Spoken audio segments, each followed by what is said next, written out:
প্রথমত আপনি বলেছেন মুখ্যমন্ত্রীর কাছে সরকারের কাছে আবেদন করেছেন ঘর ছাড়াদের বাড়িতে ঢোকাতে হবে। আমার তো ঘর ছাড়া কেউ আছে বলে জানা নেই। যদি যদি যদি যদি যদি কেউ ঘর ছাড়া থাকে আপনি আপনি মাননীয় ডিজিপির কাছে তালিকা দেবেন, কিন্তু শর্ত একটাই ওই ব্যক্তির বিরুদ্ধে 2021 সালে নির্বাচন পরবর্তী সন্ত্রাসের যে 12,500 এফআইআর হয়েছিল তার কোনো অভিযোগ নেই। একদম পরিষ্কার শর্ত, যার জন্য জাস্টিস মঞ্জুরা চেল্লুর নেতৃত্বে কলকাতা হাইকোর্ট যে কমিটি করে দিয়েছিল, সিট তৈরি হয়েছিল, ভবানী ভবনে টেম্পোরারি অফিস হয়েছিল। আপনি তালিকা দেবেন, তার মধ্যে যদি সম্মানীয় রাজনৈতিক ব্যক্তিত্ব থাকে যাদের বিরুদ্ধে 2021-এর পোস্টপোল ভায়োলেন্সের অভিযোগ নেই, তাকে সসম্মানে এলাকার বিজেপির বিধায়ক এবং এসপি গিয়ে বাড়িতে ঢুকিয়ে দিয়ে আসবে। আর যদি 2021-এর পোস্টপোল ভায়োলেন্সের অভিযোগ থাকে তাকে সরাসরি জেলে যেতে হবে।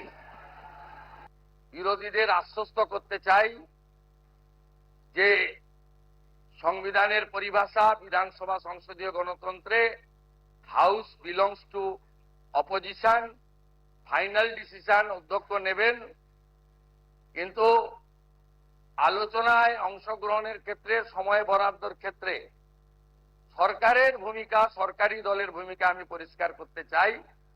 সংখ্যায় আপনারা অনেক কম হলেও আমরা 50-50 যে ভাগ আছে সেটা থেকে সরে যাব না।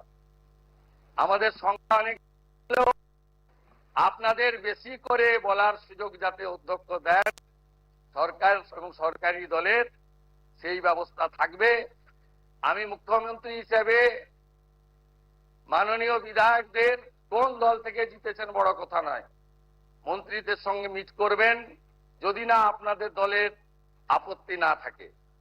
মন্ত্রীদেরও বলবো বিরোধী দলের বিধায়করা অ্যাপয়েন্টমেন্ট চাইলে দেবেন, এলাকায় মন্ত্রীরা গেলে যে দলেরই বিধায়ক হন তাকে খবর দেবেন। এবং মাননীয় বিধায়ক, আমরা আগে চিঠি দিলে উত্তর দিতেন না অনেক মন্ত্রী, মুখ্যমন্ত্রীর তো প্রশ্নই ছিল না। আপনারা আমাকে চিঠি দিলেন, দেবেন, প্রাপ্তি স্বীকারও পাবেন এবং কিছুটা ইতিবাচক ফলাফলও পাবেন। আশ্বস্ত থাকুন, ভারতীয় জনতা পার্টি 21টা রাজ্যে মাননীয় নরেন্দ্র মোদীজির মার্গদর্শনে যেভাবে সরকার চালাচ্ছে এই সরকারও তার অন্যথা করবে না। গৃহীত হয়েছিল 58-21 ভোটে, সেই বিধানসভায় জনগণের নজরদারিকেও সুনিশ্চিত করার ক্ষেত্রে বিভিন্ন বিতর্ক, প্রশ্নোত্তর পর্ব, bill, budget, departmental budget, private member bill, calling attention, zero hour, mention ইত্যাদি সবকিছুই যাতে লাইভ সম্প্রচারিত হয় তার ব্যবস্থা গ্রহণ করা। এবং এখানে বিরোধীদের তাদের কার্যপদ্ধতিও জনগণের জানার দরকার রয়েছে। আমরা কনস্ট্রাকটিভ অপোজিশন চাই, কারণ বহুদলীয় গণতন্ত্রে আমাদের সংবিধানে স্বীকৃত। আমরা চাই না বিধানসভা তার বিরোধী দলনেতা তাকে 11 মাস হাউসের বাইরে রেখে হাউস চলুক। আমরা চাই না কোনো বিধায়ক শারীরিকভাবে নিগৃহীত হয়ে কোনো হসপিটালে বা ডাক্তারের কাছে যাক, এটা মারামারি করার জায়গা নয়। আমরা চাই দায়বদ্ধতা, ভাষা প্রয়োগের শালীনতা। আমরা চাই সংবিধানকে মাথায় রেখে সংবিধানের যে 3টি বিষয় রয়েছে, for the people, by the people, of the people, সেটাকে মেনে আমরা এই বিধানসভাকে এগিয়ে নিয়ে যেতে চাই। আজকে দীর্ঘ বক্তৃতা করা উচিত নয়। পরম্পরা মেনে প্রোটেম স্পিকার, যিনি গত 3 দিন নিষ্ঠার সঙ্গে চালালেন, মাননীয় Tapas Roy, senior member of this house, senior leader of the state, তার যোগ্যতা দিয়ে যেভাবে পরিচালনা করেছেন, তিনিও নিশ্চয়ই ধন্যবাদ জ্ঞাপন করবেন। এখানে প্রধান বিরোধী দল থাকলেও অন্যান্য বিরোধী দল থেকেও কয়েকজন জিতে এসেছেন। এই বিধানসভায় সকলের প্রতিনিধিত্ব সুনিশ্চিত করার ক্ষেত্রে তারাও হয়তো শুভেচ্ছা দেবেন।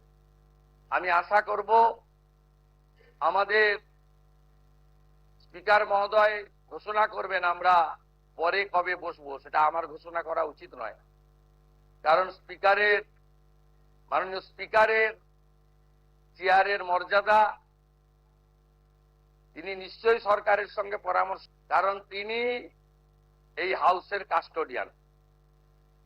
তাই আমি আশা করব পরবর্তী বিধানসভার যখন পূর্ণাঙ্গ বাজেট অধিবেশন হবে, মহামহিম রাজ্যপালের বক্তৃতার মধ্য দিয়ে, তার আগে সর্বদলীয় মিটিং, বিএ কমিটি, বিভিন্ন হাউস কমিটি এবং standing committee formation, public accounts committee তৈরি করা, ফিনান্স কমিটিগুলির নির্বাচন, সব ক্ষেত্রেই এই বিধানসভায় ডাক্তার বিধানচন্দ্র রায় থেকে শুরু করে বিগত দিনে যারা দিকপাল স্বাধীনতা সংগ্রামীরা, অজয় মুখোপাধ্যায় থেকে শুরু করে,